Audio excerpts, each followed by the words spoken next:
I think for New England, the worst that they're going to get will be some tropical storm force winds, so maybe 35, 40 miles an hour. It's a big swell and rip currents, but it's Nova Scotia and Atlantic, the maritime provinces of Canada, that may actually bear the brunt of anybody in North America from Lee. Also the island of Bermuda, because it is directly north of where the storm sits right now. The storm will continue to track to the west-northwest and then begin to recurve northward. It should be well to the west of Bermuda when it does that. So not expected for Bermuda to take a direct hit, but they will feel the impacts for sure.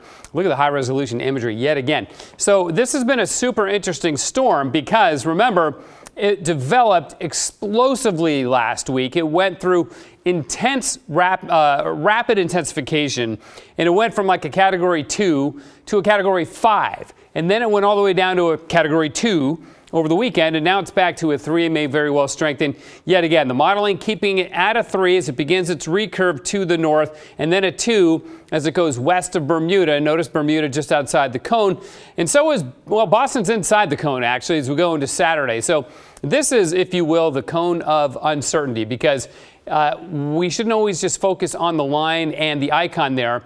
The line may shift, and so the hurricane right now forecast to roll somewhere within this whole area here, anywhere from Nova Scotia to eastern New England, and that would be this coming weekend. So far, it's behaving and tracking as we have thought it would. Let's hope that keeps up and that the U.S. East Coast and the Canadian East Coast, for that matter, gets spared. Outside right now, it is a partly sunny and beautiful afternoon. What a great day for golf.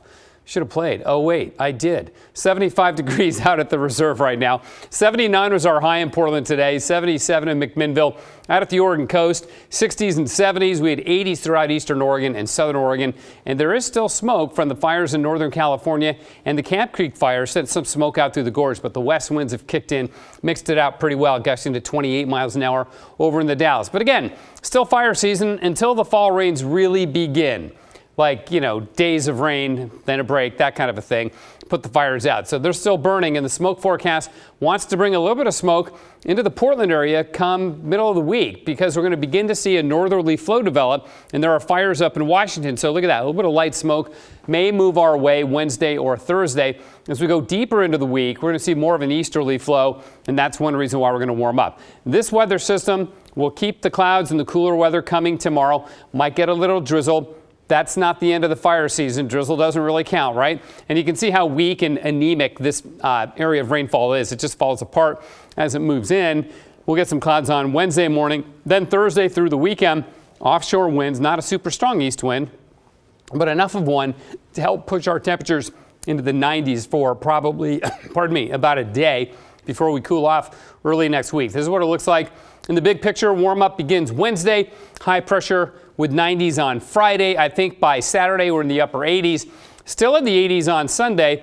And then that system next week may bring some rain. If it actually goes down that way, that would bring us some rain next week. So we'll wait and see how that shapes up. It's still a long way out, right? 76 degrees right now, and the freezing level just shy of 13,000 feet. Tonight, partly cloudy. Same thing tomorrow. Morning clouds and maybe some drizzle.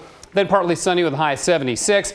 Near 80 on Wednesday. Upper 80s Thursday. 91 Friday, upper 80s Saturday. There it is. Yeah, and then still in the 80s on Sunday. Remarkably, very similar to the weekend we just had, when we had Saturday of 89, dropping off Sunday, and then cooler on Monday. September, some of the best weather of the year. It's really good right now. Thank you, Matt. You bet. And still to come.